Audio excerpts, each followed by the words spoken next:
Theology is very dangerous. And what I define as theology is unproven, unverified spiritual, religious, metaphysical beliefs that are taken as absolute truths.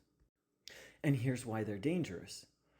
Because when a person doesn't know something but convinces themselves that it's absolutely true, it literally creates a split in their personality. It's one thing to say, like, I believe or I assume. For example, that's my personal stance on reincarnation. I don't know that reincarnation exists, but I believe, I assume, I think as if, but I don't have this rigidity or tension around it. Whereas theology, and I'm very much speaking here of Western theology, although it shows up in the East. Western theology tends to be, in my view and experience, much more rigid and dogmatic. But this notion of my unproven, unverified beliefs are the absolute truth really creates this weird kind of tension. And in my view, it's literally like a mental cult in the sense that someone cannot think outside of it. I know this from very personal experience. Early on in my spiritual journey, I misinterpreted Eastern philosophy to that the essence of Vedic philosophy, aka Hinduism, and the essence of Buddhism was that everything is meaningless compared to the quest for enlightenment. Now, this is a gross misinterpretation, misrepresentation, yet it has an ounce of truth in it, but it definitely doesn't have a pound of truth. Or what would the metric be?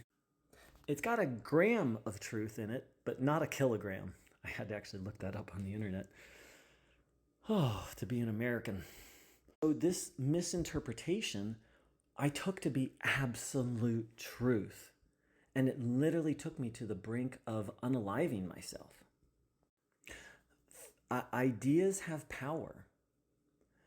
Beliefs have power. Beliefs drive on a very fundamental beliefs fundamentally drive behavior and motivation. Because of that misinterpretation, I literally tried to become a monk. And when I say try, I should say I forced myself to try and become a monk. And it literally drove me crazy to the point of, as I said, almost unaliving myself multiple times and almost having a psychosis. I feel like I can relate to someone who is homosexual who has taken on the theological belief that homosexuality is a sin and tries to force themselves to become heterosexual because sex is just such a fundamental part of what we are. And so the way I did it was I literally tried to cut myself off from all desire, not just sexual desire, that was part of it, but I cut myself off from wanting friendship, romance, hobbies, enjoyment. Like what a monk does is they seek happiness through service and spiritual practice and nothing else.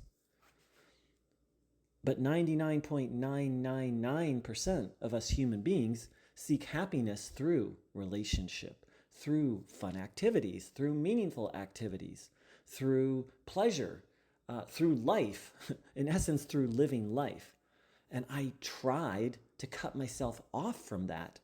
Why? Because I took on, I'm not just saying I took on a false belief, but I took on a belief, which I now know is false, but regardless, I took on a belief and declared to myself that it was the absolute truth. And through grace and grit, I have finally made it out of that. And my experience in that, and specifically my experience into Neo-Advaita, often called non-duality, basically watered down, delusional, modernized non-duality, which is an ancient Vedic philosophy that's currently being horrifically mistaught. But after I took on the belief that everything was meaningless, except for the pursuit of enlightenment. Then soon after that, I found Neo-Advaita, and that reinforced the belief like times 100. It literally, Neo-Advaita helped me build literally a fortress around myself of ideas that were not true, that I was utterly convinced that they were true. And that's why I think of, I've spoken a lot of how Neo-Advaita is a mental cult, but also I believe that to be true of any sort of dogmatic approach to religious, spiritual, or metaphysical things. Once that sense of this is the absolute truth sets in, like you can almost feel it, like it creates a tension in the body, and it creates a closedness. And then of course that creates a closedness in the mind. And as I said before, this drives behavior. So modern Judaism is a lot more, say what you will about Israel's response right now, but modern Judaism is a very peaceful religion in general. I'm not saying it's perfectly peaceful, but its early days were horrifically violent. Literally, genocide and conquering other people, subjugating, taking slaves, because of this rigid, dogmatic idea that we have the one revelation, we have the one truth. Christianity, while it started off a reasonably peaceful movement, soon, I don't know how soon, after maybe 300-400 years in, it also adopted this ideology and began literally trying to take over the world and impose its belief system. And Islam itself, Islam started out as a very peaceful religion when in Mecca, originally, Islam was very, very peaceful. And then some things conspired, the Prophet Muhammad left. And in Medina is when the revelation in Medina is when sort of the idea of jihad and less tolerance and conquering came in. But regardless, I don't want to go too into history. I'm not a historian. But each of these three religions went through a horrifically violent period. Why? Because of this tension that was created by dogmatism. And if you go to, and I've spent a lot of time in Christian church, I was raised Christian. If you go to Christian churches, there's a lot of repetition. Jesus is the only way. Accept Jesus or you'll be tortured in hell forever or destroyed. The Bible is perfect. And these things are repeated over and over and over. All other religions are demonic. Why are these things repeated over and over? Because no one actually knows them. They're literally unproven ideas, and you have to literally work to maintain the belief in them. Like, I don't have to work to maintain the belief that if I sit in my chair, it will hold me. Like, that's been proven to me.